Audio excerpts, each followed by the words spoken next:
O meu filho me disse que você comprou um apartamento de 3 quartos no centro. Pois bem, decidi que nesse apartamento só eu vou morar. Aquelas palavras não foram proferidas como uma pergunta, e muito menos como uma sugestão absurda que pudesse ser debatida entre adultos civilizados. Foram cuspidas, declaradas com a certeza absoluta de quem acredita ser dona do mundo e, por extensão, proprietária da minha vida. A minha sogra, Dona Piedade, estava parada no centro da minha sala de estar atual, com o queixo erguido e aquele olhar de desprezo que ela aperfeiçoara ao longo de 10 anos de convivência forçada. Ao lado dela, Refúgio, o meu marido, mantinha a cabeça baixa, não por vergonha, mas naquela postura subserviente de quem aguarda a ordem para atacar. Ele era, como eu já havia constatado com amargura em inúmeras noites insones, um escravo moderno da própria mãe. Eu senti o ar fugir dos meus pulmões, mas não por surpresa. A surpresa já tinha morrido há muito tempo naquele casamento. O que eu senti foi uma mistura gelada de ódio e clareza. Ali, diante daquela exigência descabida, a sentença final do nosso relacionamento foi assinada, não em um papel, mas na minha alma. Ela queria o meu apartamento. O imóvel que eu levei 5 anos pagando escondida, privando-me de cada pequeno luxo, trabalhando horas extras exaustivas em um escritório abafado, longe das carreiras glamurosas que ela tanto criticava. Aquele apartamento era o meu bote salva-vidas, a minha única esperança de dignidade longe daquelas 2 sanguessugas. E agora, ela queria tomá-lo. Para entender como chegamos a esse abismo, é preciso recuar um pouco, não muito, apenas o suficiente para iluminar a escuridão onde eu vivia. O nome dela era Piedade. Uma ironia cruel do destino ou talvez uma piada de mau gosto dos seus pais, pois aquela mulher desconhecia o significado da palavra. Piedade era uma cobra disfarçada, uma mulher que usava vestidos florais e perfumes adocicados para esconder o veneno que escorria de cada poro. E Refúgio. Ah, o meu marido. O nome dele sugeria abrigo, proteção, segurança, mas ele era o oposto. Ele era o desabrigo, a tempestade, o frio. Ele era o cão de guarda treinado para morder qualquer um que ameaçasse o reinado absoluto da mãe. A nossa rotina era um ciclo de humilhações que eu, tolamente, chamei de vida conjugal por uma década. Desde o início, Piedade deixou claro que eu era uma intrusa. Eu me lembro vividamente de um almoço de domingo, logo após a nossa lua de mel, onde ela fez questão de verbalizar, enquanto cortava a carne com precisão cirúrgica, que a minha linhagem não era boa o suficiente para se misturar com a dela. Segundo ela, eu tinha cheiro de gente comum, uma expressão que ela usava para me diminuir, insinuando que eu era vulgar, sem classe, uma peça descartável que o filho dela havia recolhido por caridade. Refúgio, naquela época, riu. Ele achou graça. Ele disse que a mãe tinha um senso de humor peculiar e que eu precisava deixar de ser tão sensível. Com o tempo, entendi que aquilo não era humor. Era a doutrina dele. Ele aprendera a ser mau e perverso com a melhor professora possível. A compra do apartamento foi o meu grande segredo. Eu sabia que precisava de uma saída. O nosso casamento havia se transformado em uma prisão onde eu era a carcereira e a prisioneira ao mesmo tempo, pagando as contas, limpando a sujeira e sendo emocionalmente espancada todos os dias. Eu juntei cada centavo. Deixei de comprar roupas novas, parei de ir ao salão de beleza, economizei no supermercado comprando marcas inferiores para mim, enquanto servia filé mignon para eles. Tudo isso para dar a entrada naquele imóvel de 3 quartos no centro. Era um lugar antigo, precisava de reforma, mas era meu. Estava no meu nome de solteira, fruto de uma brecha jurídica e financeira que consegui manobrar antes de oficializar a comunhão total de bens que Refúgio tanto insistiu anos depois. E que eu, felizmente, consegui evitar com desculpas burocráticas. Mas o segredo ruiu numa terça-feira cinzenta. Eu havia deixado a pasta com a escritura provisória dentro da minha bolsa, no fundo do armário. Refúgio, que tinha o hábito de revirar as minhas coisas procurando motivos para iniciar uma briga ou dinheiro que ele jurava que eu escondia dele, encontrou o documento. Eu cheguei do trabalho exausta. O silêncio na casa era pesado, denso. Refúgio estava sentado no sofá, com um papel na mão e um sorriso que não chegava aos olhos. Ele não gritou de imediato. A tática dele era mais sutil e dolorosa.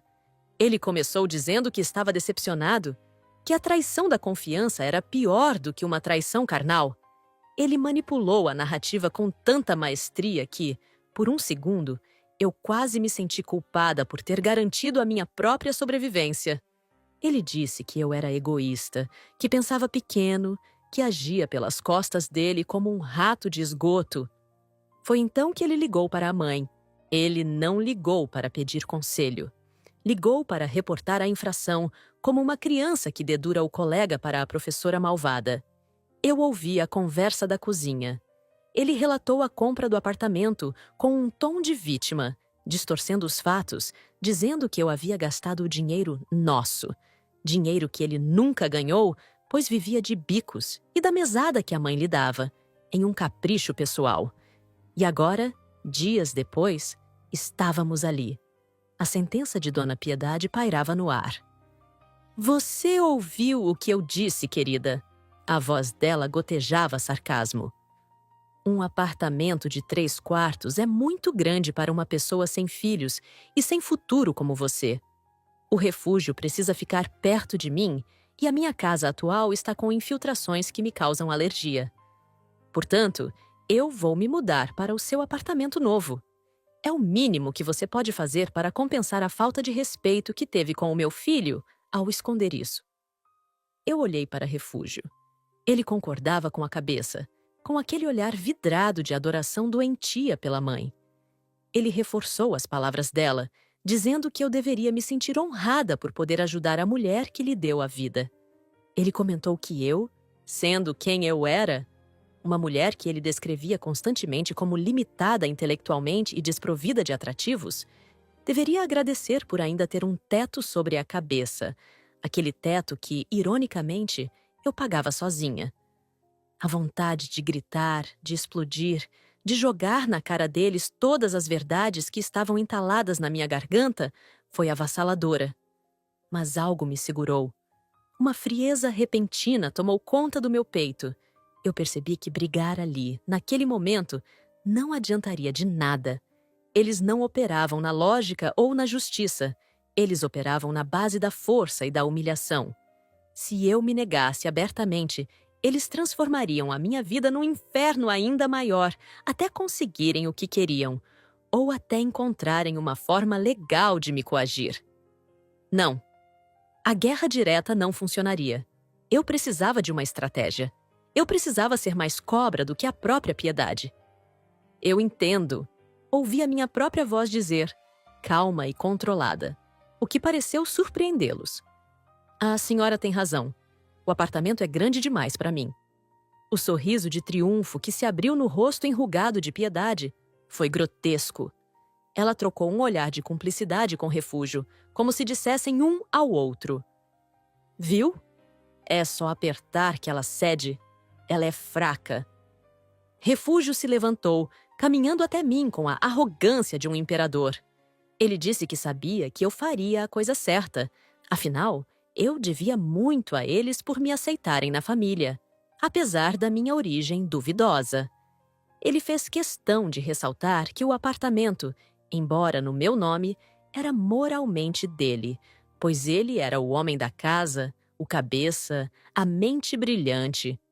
Uma ilusão que ele sustentava apesar de não conseguir manter um emprego por mais de 3 meses. Quando posso pegar as chaves?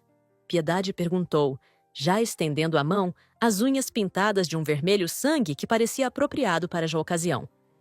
Ainda preciso fazer alguns ajustes finais. Menti. O cérebro trabalhando a 1000 por hora. A entrega das chaves pela construtora tem um protocolo, mas em 2 semanas... Em 2 semanas estará pronto para a senhora. 2 semanas. Ela bufou, impaciente. É muito tempo. Eu queria me mudar este fim de semana. É impossível, insisti, mantendo o tom submisso. Ainda faltam a ligação da energia e a vistoria final da água. A senhora não gostaria de entrar em um lugar sem luz, gostaria? Seria indigno de alguém da sua posição. O elogio falso funcionou como um sedativo. A vaidade era o ponto fraco de Piedade. A ideia de passar por qualquer desconforto de pobre a repelia. Ela recolheu a mão, ajeitou o xale sobre os ombros e decretou que esperaria, mas que queria atualizações diárias. Nos dias que se seguiram, a tortura psicológica intensificou-se. Parecia que, ao ceder o apartamento, eu havia dado a eles permissão para ultrapassar todos os limites restantes. Refúgio tornou-se ainda mais exigente. Ele parou de fingir qualquer colaboração doméstica. Jogava as roupas sujas no chão da sala, deixava pratos com restos de comida na mesa de centro e reclamava aos berros se o jantar não estivesse servido pontualmente às 19 horas. Ele dizia coisas terríveis. Em uma noite, enquanto eu lavava a louça, ele encostou no balcão e começou a discursar sobre como eu tive sorte dele ter me escolhido. Ele afirmou que qualquer outra mulher já teria sido descartada, mas que ele tinha um coração nobre demais. Ele descreveu o meu corpo com adjetivos depreciativos, dizendo que eu havia envelhecido mal, que estava acabada e que ele só continuava comigo por pena. Cada palavra era uma facada, mas eu continuava lavando os pratos, concentrada no fluxo da água, visualizando o meu plano tomando forma. Piedade, por sua vez, ligava 3, 4 vezes ao dia. Não para saber como eu estava, mas para ditar como ela queria a decoração do novo apartamento dela. Ela exigia que eu contratasse pintores para mudar a cor das paredes para um tom de bege que ela considerava chique, ao contrário do branco hospitalar que eu havia escolhido. Ela me mandava listas de móveis que eu deveria comprar, com o meu dinheiro, é claro, para acomodá-la confortavelmente. Você não vai levar aquela sua poltrona velha para o meu apartamento, vai? Ela perguntou numa das ligações. Aquilo é lixo. Eu mereço coisas novas. O refúgio disse que você recebeu um bônus no trabalho. Use-o para comprar um sofá decente para sua sogra. Ela sabia de tudo. Refúgio contava cada detalhe da minha vida financeira para ela. Eu era transparente para eles. Uma conta bancária ambulante sem sentimentos. Sim, dona Piedade, vou providenciar. Eu respondia, anotando tudo em um caderno que eu sabia que jamais seria usado para aquele fim. A raiva dentro de mim começou a se transformar em algo diferente. Deixou de ser um fogo descontrolado e virou um gelo cortante. Eu olhava para Refúgio dormindo no sofá, com a boca aberta, roncando, e sentia um nojo profundo. Como eu pude amar aquele homem um dia? Como eu pude permitir que ele me diminuísse tanto? Ele era patético. Um homem de 40 anos que corria para a barra da saia da mãe a cada frustração, que precisava humilhar a esposa para se sentir poderoso. Faltando 3 dias para o prazo que eu havia estipulado, Piedade apareceu lá em casa sem avisar. Ela trouxe caixas, várias caixas de papelão vazias. Comece a empacotar as coisas do refúgio, ela ordenou, entrando sem bater. Ele vai comigo. Decidimos que é melhor. Você pode ficar aqui neste casebre alugado por enquanto, até decidirmos o que fazer com você. Talvez, se você se comportar, deixemos você nos visitar nos fins de semana para fazer a faxina pesada, já que você é boa nisso. Aquilo foi o golpe de misericórdia. Eles não queriam apenas o apartamento. Eles queriam me descartar completamente, me deixar para trás pagando o aluguel desta casa onde morávamos, enquanto eles viviam no luxo do meu imóvel próprio. Eles planejavam me transformar, oficialmente, na criada de fim de semana.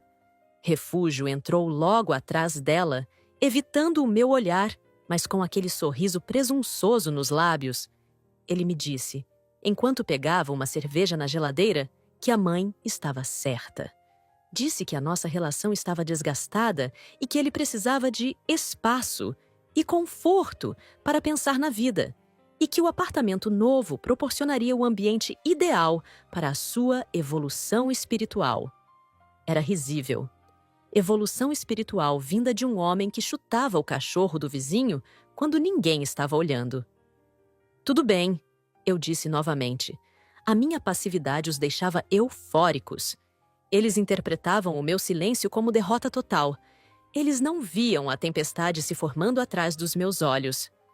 Você é uma boa menina, no fundo, Piedade disse, dando tapinhas condescendentes no meu rosto, com as mãos frias e cheias de anéis pesados. Limitada, sem dúvida, e com um gosto terrível para roupas, mas obediente.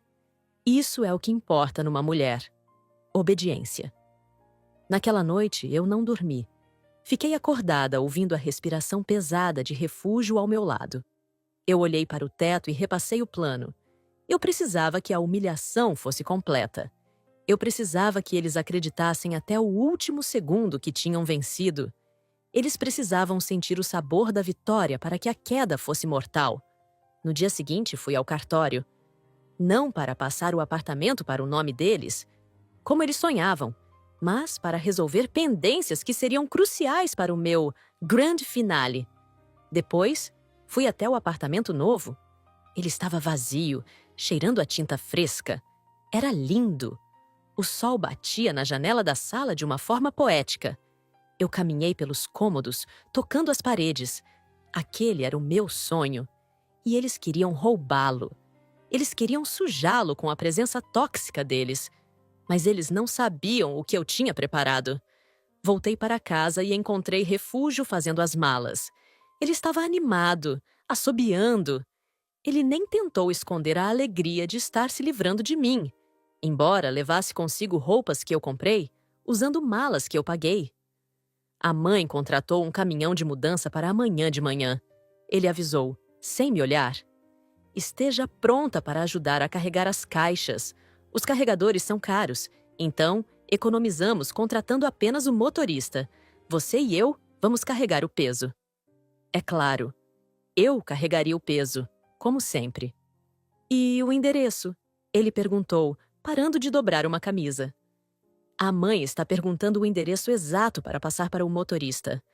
Você ainda não nos deu o número do prédio e o apartamento. Eu respirei fundo. Era a hora. Eu escrevi num papel, respondi, tirando um envelope do bolso. Está tudo aqui. O endereço, o andar, o número do apartamento e as chaves estão dentro. Ele arrancou o envelope da minha mão com uma ganância que me deu náuseas. Ele abriu, conferiu as chaves prateadas e sorriu. Um sorriso perverso de quem acabou de roubar o doce de uma criança. Finalmente você fez algo útil, ele disse, guardando o envelope no bolso da calça como se fosse um troféu. Vou ligar para a mãe agora mesmo. Ela vai ficar radiante. Ele saiu da sala para dar a boa notícia à matriarca. Eu fiquei ali, parada, sentindo uma calma assustadora. Eles tinham as chaves. Eles tinham o endereço. Eles achavam que tinham a minha vida nas mãos. O que eles não sabiam, e o que Refúgio foi incapaz de notar na sua arrogância cega, é que o endereço no papel não era exatamente o que eles pensavam. E o que os aguardava lá não era o conforto de um lar roubado, mas o início do pesadelo que eles mesmos haviam encomendado. A noite caiu e a ansiedade deles era palpável. Piedade ligou novamente, exultante, zombando de mim pelo viva-voz enquanto Refúgio ria. Você vai ficar aí sozinha mofando nessa casa alugada, ela dizia, a voz estridente cortando o silêncio da sala. Enquanto nós vamos brindar com champanhe na varanda do centro, aprenda o seu lugar, querida. O mundo é dos espertos. Sim, Dona Piedade. Eu sussurrei para o telefone. O mundo é dos espertos. Refúgio desligou a chamada e virou-se para mim. O olhar dele era de puro desdém. Não espere que eu sinta falta de você, ele disparou. Você sempre foi um peso morto. A mãe sempre disse que eu merecia mais. Agora, finalmente, vou ter a vida de rei que me pertence. Ele foi dormir cedo, sonhando com o seu palácio. Eu permaneci acordada, terminando de organizar as minhas próprias coisas. Não as malas para ir com eles, mas as malas para a minha própria jornada. A manhã da mudança chegou com um céu nublado, pesado, como se a natureza soubesse o que estava por vir. O caminhão estacionou na frente de casa às 7 horas em ponto. Piedade chegou em um táxi logo depois, vestida como se fosse para uma festa de gala, com um chapéu ridículo e óculos escuros, apesar da falta de sol. Ela começou a gritar ordens antes mesmo de sair do carro. Eu, obediente, comecei a carregar as caixas pesadas de refúgio para o caminhão. Eles não levantaram um dedo. Ficaram na calçada, conversando e rindo, apontando para mim e fazendo comentários sobre a minha falta de jeito e a minha aparência cansada. "Cuidado com essa caixa, sua desajeitada!" Piedade gritou quando eu tropecei levemente. "Tem cristais aí! Se quebrar, você paga!" Refúgio riu. "Deixa ela, mãe. É a última vez que ela serve para alguma coisa." Quando a última caixa foi colocada no caminhão, o motorista fechou a porta traseira com um estrondo metálico. Refúgio e Piedade entraram no táxi que aguardava. Refúgio abaixou o vidro e me olhou uma última vez. Não havia gratidão, não havia carinho, não havia nem mesmo pena. Apenas o brilho frio da vitória. "Adeus, Wanda", ele disse. "Não me ligue." "Até nunca mais, inútil", Piedade completou, acenando como uma rainha má. O táxi partiu, seguido pelo caminhão de mudança. Eu fiquei na calçada, vendo-os desaparecer na curva da rua. O silêncio voltou a reinar. Mas eu não voltei para dentro da casa alugada. Eu peguei a minha bolsa, onde estava o meu celular e a minha carteira, e caminhei até o meu próprio carro, que estava estacionado um pouco mais à frente, fora da vista deles. Eu precisava ver. Eu precisava ver o momento em que eles chegassem ao endereço. Eu precisava testemunhar o instante exato em que a arrogância se transformaria em horror. Eu liguei o carro e segui, mantendo uma distância segura, em direção ao centro da cidade, em direção ao destino que eu havia traçado para eles. O endereço que eu escrevi no papel era real, as chaves eram reais. Mas a realidade era algo que eles não tinham capacidade de imaginar. A vingança estava apenas começando e ela seria servida fria, calculada e absolutamente devastadora. Seguir o táxi pelas ruas da cidade foi uma experiência extracorpórea. Eu mantinha as mãos firmes no volante, sentindo a vibração do motor do meu carro popular como se fosse o batimento cardíaco da minha própria liberdade recém-adquirida.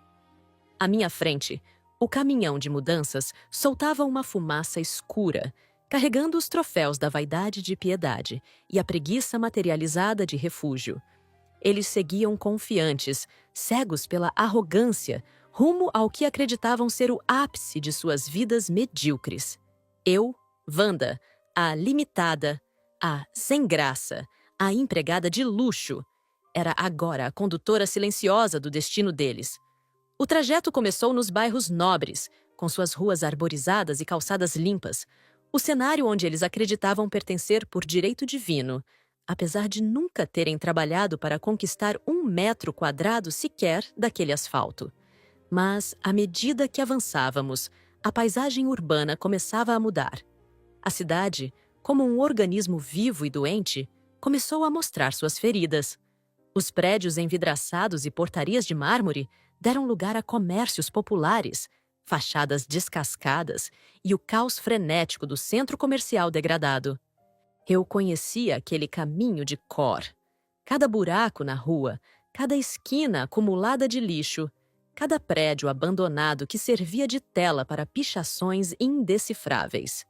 Eu vi a luz de freio do táxi acender algumas vezes, hesitando. Eu podia imaginar a conversa dentro daquele veículo. Refúgio devia estar dizendo que era apenas um atalho, que o motorista estava fugindo do trânsito, que logo virariam uma esquina e entrariam em um oásis de luxo escondido no coração da cidade velha. A negação é uma droga poderosa e eles estavam intoxicados com ela. Quando entramos na Rua das Camélias, O nome poético contrastava violentamente com a realidade cinzenta e opressora do local. Era uma das áreas mais antigas e abandonadas do centro. Havia bares com portas de metal enferrujadas, calçadas quebradas onde a água suja empoçava e prédios que pareciam chorar fuligem. O táxi diminuiu a velocidade, rastejando, como se o motorista estivesse conferindo o número, incrédulo. O caminhão de mudança logo atrás teve que frear bruscamente para não bater na traseira do carro. E então, eles pararam. Parei o meu carro a 50 metros de distância, do outro lado da rua, protegida pela sombra de uma árvore antiga e pelo insulfilme escuro dos vidros. Desliguei o motor e esperei. O meu coração não batia acelerado por medo. Batia com a cadência fria de um juiz prestes a ler a sentença. O prédio diante do qual eles pararam era o edifício Esperança. O nome, ainda visível em letras de latão faltando pedaços sobre a entrada, era a maior mentira daquela rua. Era uma construção de 5 andares que vira dias melhores na década de 1950. Agora, a fachada estava tomada por limo e manchas de infiltração que pareciam mapas de países inexistentes. As janelas do térreo estavam fechadas com tijolos ou grades retorcidas. Não havia porteiro, não havia jardim, não havia mármore. Havia apenas a decrepitude nua e crua. A porta do táxi se abriu. Refúgio saiu primeiro. Ele olhou ao redor, girando o corpo 360 graus, com uma expressão que misturava confusão e um início de pânico. Ele conferiu o papel que eu lhe dera. Olhou para o número pintado toscamente na parede do prédio. 42. Olhou para o papel novamente. A realidade estava tentando entrar na mente dele, mas a barreira da presunção era espessa. Então, Piedade saiu. Ela colocou o pé na calçada suja, o salto alto do sapato caro resvalando em uma embalagem de lanche engordurada jogada no chão. Ela ajeitou o chapéu, olhou para o prédio e por um segundo ficou imóvel, como uma estátua de cera prestes a derreter.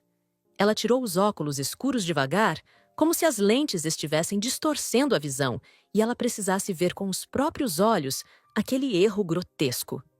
Eu vi o momento exato em que a alma dela entendeu. Ela não gritou.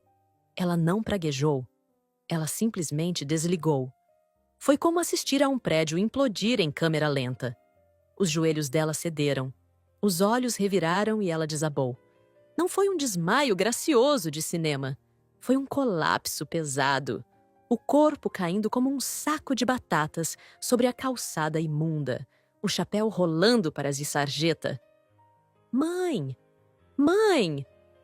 Eu não podia ouvir os gritos de refúgio através do vidro fechado do meu carro e da distância, mas eu via a boca dele se abrindo em desespero.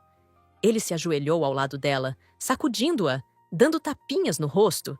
O motorista do táxi saiu, gesticulando, claramente irritado com o drama e querendo receber o pagamento da corrida. O motorista do caminhão de mudança também desceu. Ele era um homem grande, impaciente. Caminhou até refúgio, apontou para o prédio e depois para o relógio. A linguagem corporal era clara. Descarregamos aqui ou vamos embora? Refúgio, suando frio, vermelho como um pimentão, apontou para a entrada escura do prédio, gritando ordens desconexas. Piedade começou a recobrar a consciência. Refúgio a ajudou a se sentar. Eu vi quando ela empurrou a mão dele com violência, tentando se levantar. Mas a fraqueza e o choque a mantiveram no chão por mais alguns instantes. Ela olhava para o edifício Esperança, como se estivesse diante da porta do inferno. E, de certa forma, estava. Aquele apartamento de 3 quartos existia. Eu o havia comprado 3 meses antes, não por uma fortuna, mas pelo preço de um carro usado, em um leilão de imóveis com problemas estruturais e ocupação irregular. Era meu. Estava no meu nome. Tinha 3 quartos, como a escritura prometia, mas era inabitável. Não havia fiação elétrica segura, o encanamento era uma lenda urbana e o cheiro. Bom, O cheiro eu só podia imaginar que piorara com o calor daquela manhã. Os carregadores começaram a tirar as caixas e os móveis do caminhão. Eles não tinham paciência para a crise existencial daquela família. Começaram a empilhar sofás de veludo, cadeiras de design assinado e caixas com cristais na calçada suja. A incongruência entre a mobília requintada e o cenário de guerra urbana era uma obra de arte que eu apreciei em silêncio. Uma poltrona. Luís XV foi colocada ao lado de um poste coberto de cartazes dividentes e empréstimos fáceis. Refúgio tentava, inutilmente, fazer com que os homens levassem as coisas para dentro. Mas o contrato que eles assinaram, o contrato barato que Piedade insistira para economizar, previa entrega na portaria. E como não havia portaria, a calçada era o limite. Os homens descarregaram tudo em tempo recorde, querendo fugir dali antes que fossem assaltados ou que a loucura daquela família fosse contagiosa. Quando o caminhão e o táxi partiram, deixando mãe e filho cercados por uma montanha de pertences inúteis no meio do nada, o meu telefone tocou. Era ele. Deixei tocar 3 vezes. 4. 5. Respirei fundo, coloquei no viva-voz e atendi, mantendo a voz calma, a mesma voz submissa que usei por uma década. Alô? Wanda! Que palhaçada é essa? O grito de refúgio quase estourou os alto-falantes do carro. Onde você nos mandou? Isso aqui é um chiqueiro. É uma favela. A minha mãe desmaiou. Você ficou louca? Refúgio? Não estou entendendo. Respondi fingindo inocência. Vocês chegaram ao endereço? Rua das Camélias, número 42. Sim, estamos na frente de um prédio caindo aos pedaços. Onde está o apartamento de luxo? Onde está o prédio novo? Eu nunca disse que era um prédio novo, Refúgio. Expliquei com uma paciência didática. Eu disse que comprei um apartamento de 3 quartos no centro e foi exatamente isso que eu fiz. O apartamento 301. As chaves que entreguei abrem a porta da rua e a do apartamento. Vocês já subiram? Você é uma retardada mental? Ele berrou, e eu ouvi a voz de Piedade ao fundo, gemendo e xingando nomes impublicáveis. Nós não vamos entrar nesse lixo.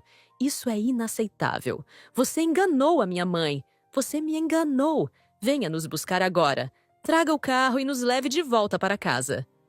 Voltar para casa? Fiz uma pausa dramática. Ah, Refúgio! Isso não vai ser possível. Como não vai ser possível?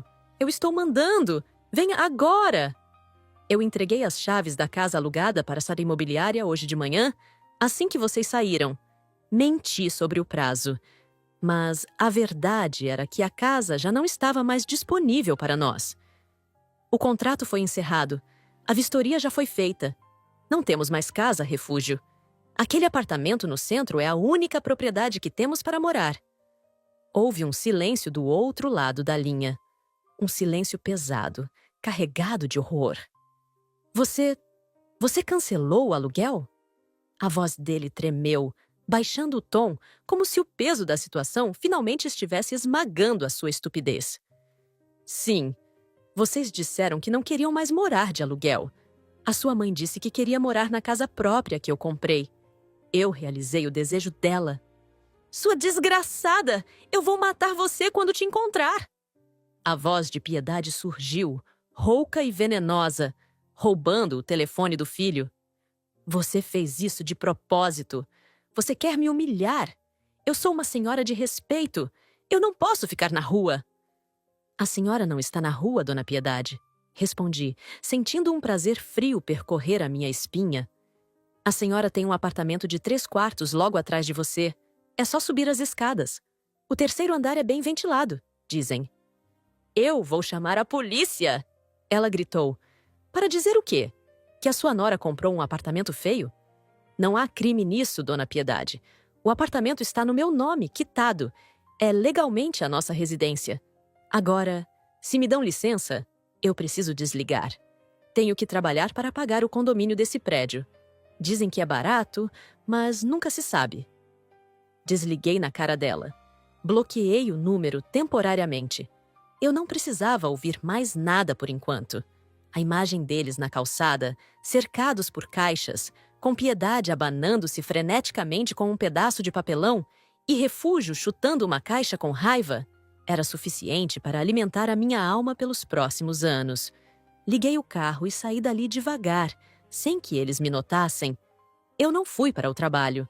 Eu não fui para a casa de parentes. Eu fui para um hotel no lado oposto da cidade.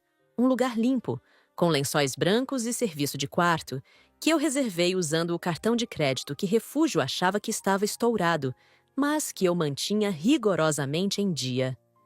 Entrei no quarto de hotel, tirei os sapatos e fui até a janela.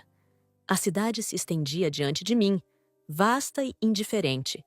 Eu me sentia leve, mas sabia que aquilo era apenas o começo.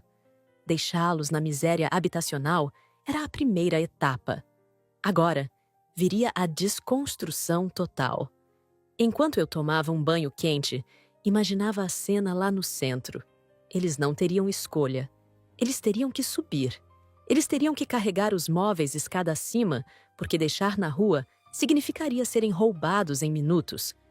E foi exatamente isso que aconteceu, como descobri mais tarde, através de fontes que eu tinha. Na verdade, um antigo conhecido que trabalhava numa banca de jornal na mesma rua e a quem eu paguei para me manter informada caso visse movimentação estranha no número 42. Refúgio e Piedade passaram a tarde naquele inferno. Tiveram que contratar, a preços extorsivos, 2 viciados que perambulavam pela rua para ajudar a subir os móveis pesados pelas escadas estreitas e sujas do prédio. Imaginei Piedade, com seu orgulho ferido, tendo que negociar com aquelas figuras que ela tanto desprezava, apenas para salvar o seu sofá de camurça bege. Quando finalmente entraram no apartamento 301, o choque deve ter sido a segunda onda de humilhação. O lugar não tinha luz. A companhia de energia havia cortado o fornecimento há anos por falta de pagamento dos antigos proprietários. E eu, obviamente, não havia solicitado a religação. Havia apenas a luz cinzenta que entrava pelas janelas quebradas. O chão estava coberto de poeira e detritos de reboco. As paredes, descascadas, exibiam a alvenaria como feridas abertas. Não havia água nas torneiras. O banheiro era um buraco negro de imundície. À noite, o meu celular, que eu havia desbloqueado apenas para monitorar, recebeu uma enxurrada de mensagens de texto. Eram ameaças, súplicas, ordens e insultos, tudo misturado em um coquetel de desespero. Wanda, pelo amor de Deus, a minha mãe está passando mal. Não tem água aqui. Traga água. Sua vadia, você vai pagar por isso. O advogado da família vai acabar com você. Que advogado? Eles não tinham dinheiro nem para um advogado de porta de cadeia. Estamos com fome. Onde você está? Volte aqui e limpe essa sujeira. Eu li cada mensagem bebendo uma taça de vinho, sentada na cama macia do hotel. A ironia era deliciosa. Eles queriam que eu fosse lá limpar. Mesmo no fundo do poço, a mentalidade escravocrata deles permanecia intacta. Eles não conseguiam conceber a ideia de pegar uma vassoura.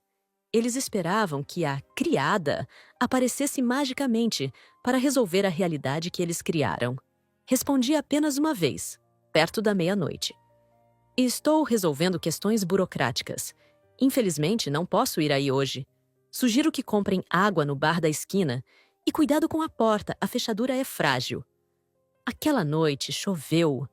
Uma chuva torrencial de verão. Eu imaginei as goteiras naquele teto podre. Imaginei a água escorrendo pelas paredes, molhando os tapetes persas que Piedade insistiu em levar. Imaginei o frio úmido penetrando nos ossos daquela velha senhora, que dias antes dizia que eu tinha cheiro de gente comum. Agora, ela tinha cheiro de mofo e desespero. No dia seguinte, a minha vingança entrou na fase 2, o cerco financeiro e social. Eu não apareci.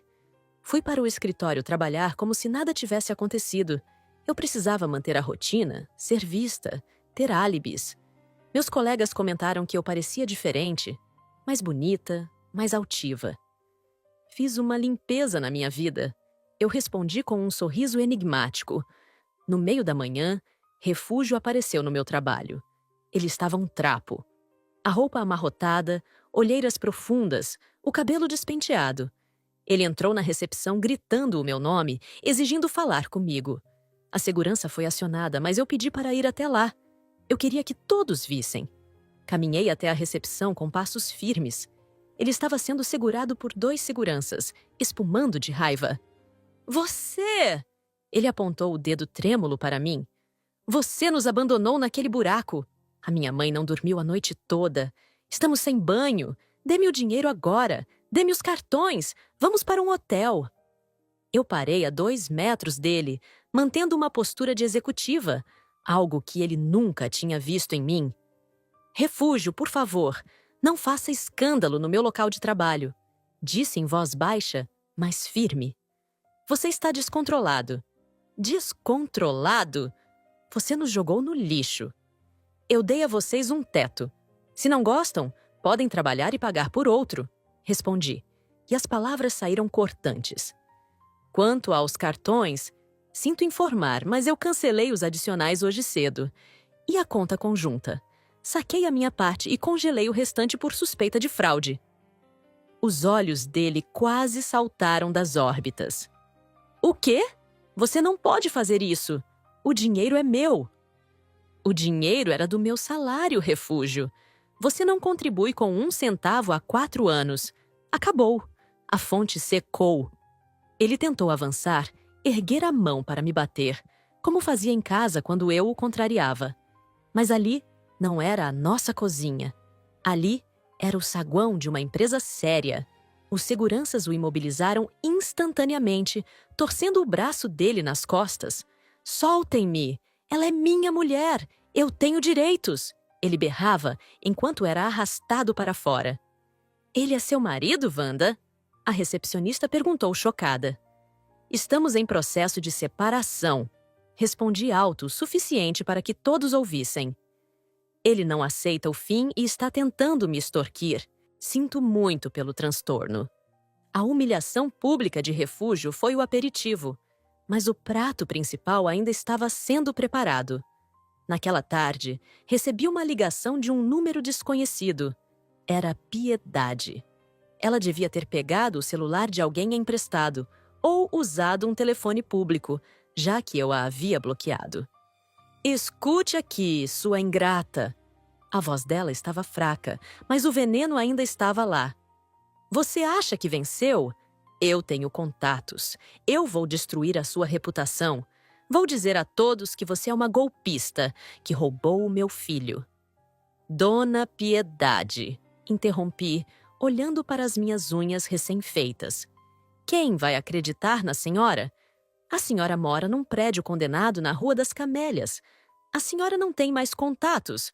As pessoas que a senhora bajulava só gostavam da senhora porque pensavam que tinha dinheiro. Quando souberem onde está morando... Bem, a sociedade é cruel, não é? Eu ouvi a respiração ofegante dela. Eu toquei na ferida narcísica mortal. Além do mais, continuei, eu tenho gravações. Tenho áudios que o Refúgio me enviou ameaçando me bater. Tenho vídeos das humilhações que a senhora me fez passar, gravados discretamente ao longo dos anos. Se a senhora abrir a boca para falar mal de mim, eu jogo tudo na internet. A senhora de respeito vai virar meme nacional de crueldade. Era um blefe parcial. Eu tinha alguns áudios, sim, mas não vídeos. Mas o medo é um excelente editor de realidade. Ela ficou em silêncio. O que você quer? Ela sussurrou, derrotada. Eu quero que vocês sintam, respondi. Quero que sintam cada segundo de insegurança, de medo e de desconforto que eu senti em 10 anos. E não pensem em vender os móveis para conseguir dinheiro. Eu tenho as notas fiscais de tudo. Se algo sumir, eu denuncio vocês por furto qualificado. Lembre-se, o apartamento é meu, o recheio é meu. Vocês são apenas hóspedes indesejados. Desliguei. Os dias seguintes foram de um silêncio sepulcral da parte deles. Eu soube que eles estavam vivendo como ratos. Piedade, que se recusava a pisar na rua, ficava trancada no apartamento escuro, vigiando os móveis como um dragão guardando um tesouro inútil. Refúgio saía para tentar conseguir dinheiro, mas sem qualificações e com a arrogância habitual, voltava de mãos vazias. Eles estavam comendo mal, dormindo mal, tomando banho de caneca com água comprada.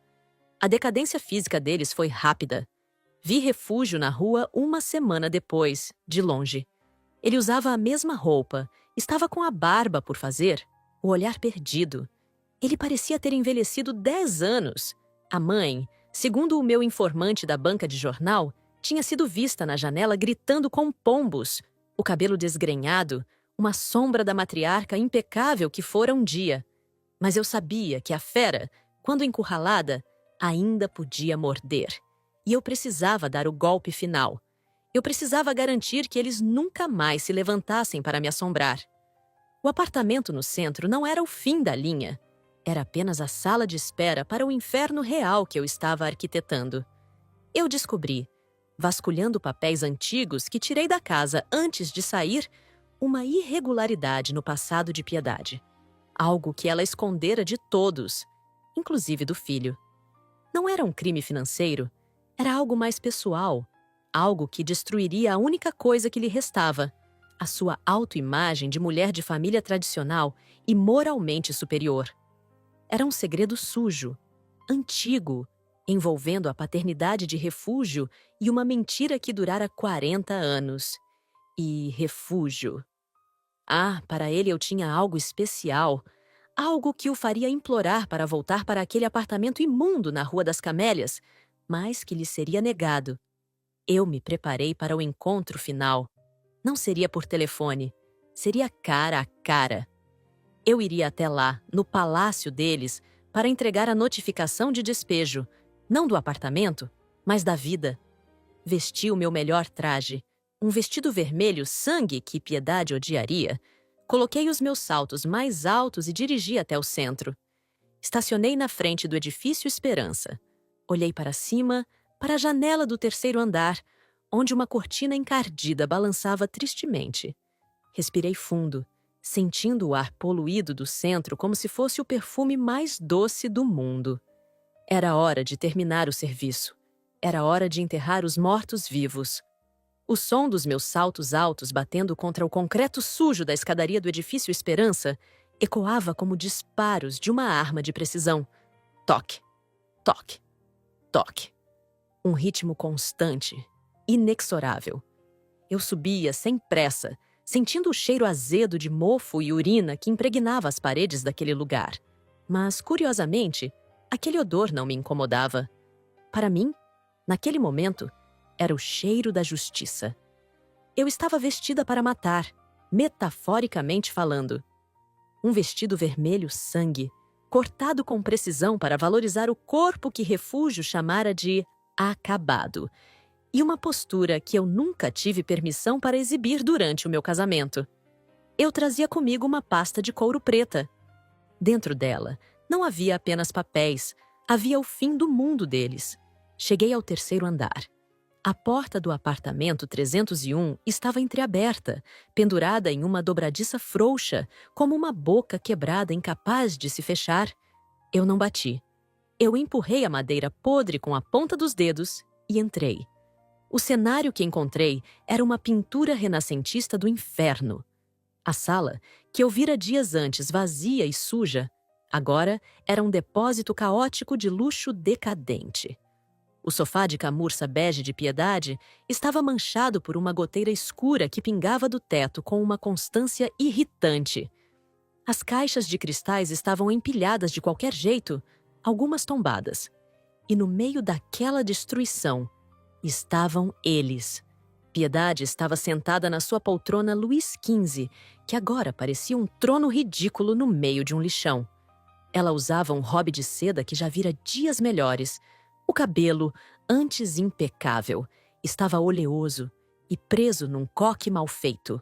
Refúgio estava no chão, sentado sobre um tapete persa encharcado, comendo algo diretamente de uma lata de conserva, usando uma colher de plástico. Quando me viram, o tempo parou. Refúgio deixou a colher cair. Ele me olhou de baixo para cima, os olhos arregalados, tentando processar a imagem da mulher poderosa parada à sua porta, contrastando violentamente com a esposa submissa que ele conhecia. Piedade ergueu o queixo, numa tentativa patética de recuperar a autoridade perdida. Você veio rastejando de volta? A voz dela saiu arranhada, fraca, mas ainda carregada daquela arrogância delirante. Veio pedir perdão e nos tirar daqui. Já era tempo. A minha pele está estragando com essa umidade. Eu sorri. Não um sorriso de alegria, mas aquele sorriso que o predador oferece à presa antes do bote final. Caminhei até o centro da sala, desviando de uma poça de água suja com elegância.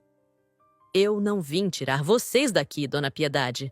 Minha voz preencheu o ambiente, límpida e firme. Eu vim garantir que vocês saiam, mas não para um hotel e muito menos para a minha casa. Refúgio se levantou, limpando as mãos na calça suja. Ele tentou assumir aquela postura de macho alfa, que sempre usou para me intimidar. Mas ali, naquele cenário, ele parecia apenas um menino mimado e sujo. Do que você está falando, Wanda? Acabe logo com essa farsa. Você já nos humilhou o suficiente. Dê-me os cartões, alugue um lugar decente e vamos esquecer isso. Eu estou disposto a perdoar esse seu surto psicótico se você se ajoelhar agora e pedir desculpas à minha mãe. Eu ri. Uma gargalhada genuína, fria, que fez Refúgio recuar um passo. Perdoar? Você acha que está em posição de perdoar alguém, Refúgio? Olhe para você. Você está comendo milho em conserva no chão de um prédio condenado. Você não é nada sem mim. Você nunca foi. Abri a pasta de couro e tirei um envelope pardo. Antes de falarmos sobre o destino habitacional de vocês, eu tenho uma pequena história para contar. Uma história que encontrei enquanto limpava as gavetas secretas que a sua mãe mantinha trancadas na antiga casa. Sabe, Piedade, você deveria ter sido mais cuidadosa com as chaves. Piedade empalideceu. A máscara de ferro tremeu. Não se atreva, ela sibilou. Ah, eu me atrevo. E como me atrevo? Virei-me para Refúgio. O seu marido, Refúgio, sempre se orgulhou da linhagem nobre da família, não é? O sobrenome importante, a suposta herança que o pai dele deixou e que a mãe administrava com tanto zelo. Pois bem, joguei o envelope no colo de Refúgio. Abra. Ele hesitou, olhando da mãe para mim. Piedade tentou se levantar para impedi-lo, mas as pernas fracas a traíram e ela caiu de volta na poltrona. Refúgio abriu o envelope. Dentro havia cartas antigas, amareladas pelo tempo, e certidões de nascimento originais. O que é isso? Ele perguntou, a voz trêmula. Essa é a verdade, Refúgio. O seu pai, o grande empresário, nunca existiu da forma como ela contou. Ele era, na verdade, um homem casado com outra mulher. A sua mãe, a grande Dona Piedade, era a amante. A outra. Aquela que ela tanto critica e aponta o dedo na rua. Mentira! Piedade gritou, tapando os ouvidos. Cale essa boca suja! Está tudo aí, Refúgio. Continuei, implacável. As cartas dele dizendo que não deixaria a esposa legítima por ela. E o mais interessante, o dinheiro. Não houve herança milionária. O que houve foi um acordo de silêncio. Ele pagou uma quantia fixa para ela sumir e nunca revelar a sua existência. E sabe o que ela fez com esse dinheiro? Ela gastou. Gastou tudo em roupas, joias e nessa pose de aristocrata falida. O dinheiro acabou há 15 anos, Refúgio. Refúgio lia os papéis, as mãos tremendo violentamente. Há 15 anos, eu repeti, martelando cada sílaba. Desde que nos casamos, quem sustentou essa farsa fui eu. O meu salário, as minhas horas extras. A gente comum que ela tanto despreza pagou pelo filé mignon que ela comia, enquanto eu comia restos. Ela não administrava herança nenhuma, Refúgio. Ela administrava a minha conta bancária e a sua ignorância. Refúgio olhou para a mãe com uma expressão de horror absoluto. O mundo dele, construído sobre a areia da superioridade herdada, desmoronou. Mãe! Isso é verdade? O dinheiro? Nós não temos nada? Piedade chorava agora, mas não era choro de arrependimento. Era choro de ódio. Ódio por ter sido descoberta. Ela é uma víbora, meu filho. Não a escute. Ela forjou isso. Não forjei nada. Está reconhecido em cartório, datado e assinado. Rebati. E tem mais. Aquele apartamento no centro que vocês tanto queriam, aquele onde eu disse que só a mãe moraria. Pois é, eu não escolhi este prédio aleatoriamente. Caminhei até a janela quebrada e olhei para a rua lá embaixo. Este prédio, o Edifício Esperança, foi condenado pela Defesa Civil a 6 meses. Eu o comprei num leilão de sucata por um valor irrisório, sabendo exatamente o que aconteceria. Eu sabia que a prefeitura tinha uma ordem de demolição agendada. Virei-me para eles, o meu rosto iluminado por um raio de sol que entrava pela fresta. A ordem de despejo compulsório para a demolição é para hoje, ao meio-dia. Vocês têm exatamente 45 minutos para tirar tudo o que puderem daqui. Depois disso, as máquinas entram e derrubam tudo. E como o imóvel está no meu nome, eu já assinei a autorização. Eu autorizei a destruição do teto de vocês. O silêncio que se seguiu foi sepulcral. Refúgio largou os papéis. Ele parecia ter encolhido. A realidade o esmagou. Sem dinheiro, sem linhagem, sem casa, sem a esposa que ele escravizava. Wanda! Ele sussurrou. E então, fez algo que eu esperei 10 anos para ver, mas que agora me causava apenas repulsa. Ele se jogou aos meus pés. Ele rastejou pelo chão sujo, agarrando as minhas pernas, sujando a barra do meu vestido vermelho com as mãos imundas. Pelo amor de Deus, Wanda! Não faça isso! Eu sou seu marido. Eu amo você. Eu fui cego. A minha mãe me manipulou, mas eu posso mudar. Eu prometo que vou trabalhar. Vou te tratar como uma rainha. Não nos deixe na rua. Nós não temos para onde ir. Eu olhei para baixo, para aquele homem que um dia teve a audácia de dizer que eu tinha sorte por ele me querer. Ele chorava copiosamente, as lágrimas abrindo caminhos na sujeira do rosto. Solte-me, ordenei, com uma frieza que congelou o ar. Ele não soltou. Ele apertou mais. Por favor, Wanda, eu faço qualquer coisa. Eu serei o seu servo. Eu lavo, eu passo, eu cozinho. Só não me deixe aqui. Chutei-o. Não com força excessiva, mas com o desprezo necessário para me livrar do toque dele. Ele caiu para o lado, soluçando.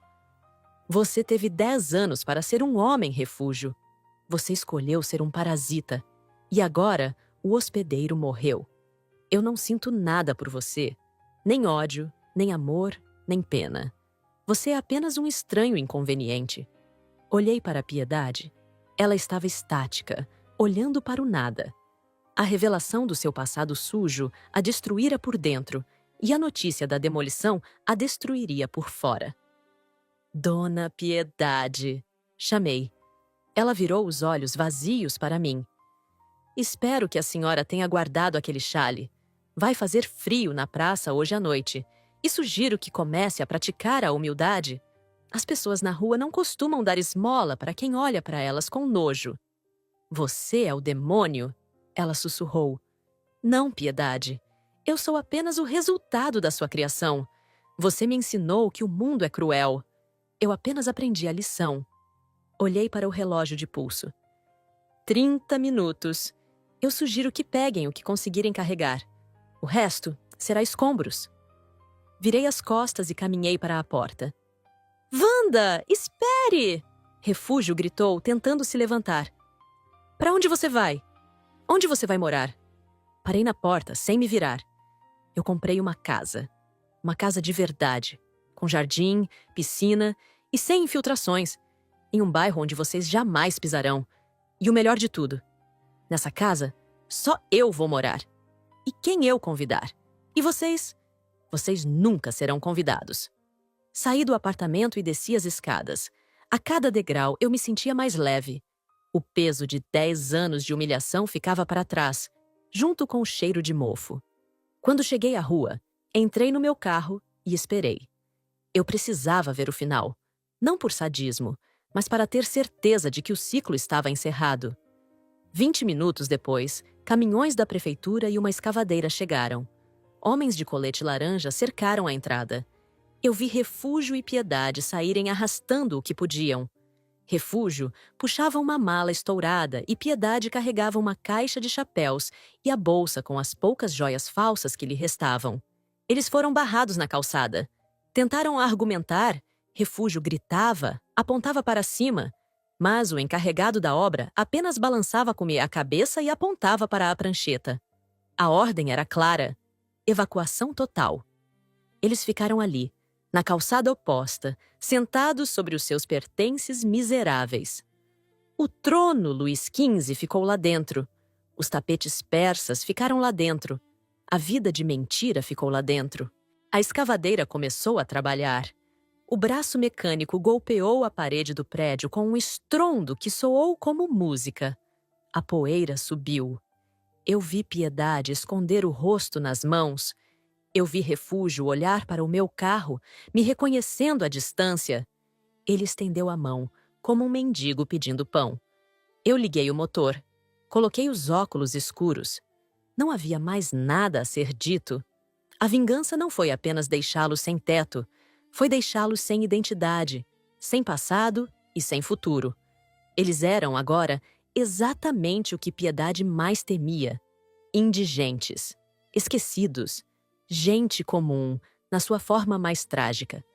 Enquanto eu dirigia para longe daquele centro decadente, em direção à minha nova vida, o meu celular vibrou. Era uma mensagem da amante de Refúgio. Sim, eu sabia dela também. Uma mulher que ele mantinha com o pouco dinheiro que roubava da minha carteira. Ele me ligou pedindo para ficar aqui. Disse que você ficou louca e tomou tudo. Eu disse que aqui não é abrigo. Bloqueei ele. Espero que você esteja bem, Wanda. Você se livrou de um peso. Até a amante, que vivia de migalhas, sabia quando um barco estava afundando. Sorri. Eu não tinha apenas vencido. Eu tinha limpado o tabuleiro. A última imagem que vi pelo retrovisor foi a nuvem de poeira cinza engolindo o edifício Esperança, transformando o palácio imaginário deles em pó. A poeira assentaria, mas eles nunca mais se levantariam. Eu respirei fundo, enchendo os pulmões com o ar-condicionado fresco do meu carro. Pela primeira vez em uma década, eu não era a esposa de Refúgio, nem a nora de Piedade. Eu era Wanda, e o mundo era meu. A vingança é um prato que se come frio, dizem, mas eu descobri que ela é muito mais saborosa quando servida com um toque de classe e uma pitada de realidade brutal. Eles queriam o meu apartamento? Eles tiveram. Eles tiveram as ruínas que mereciam. Se você gostou de ver a justiça sendo feita e acredita que cada um colhe exatamente o que planta, não se esqueça de se inscrever no canal, deixar o seu like e compartilhar essa história com quem precisa saber que o mundo dá voltas. A roda gigante gira e, às vezes, ela esmaga quem está embaixo. Até a próxima!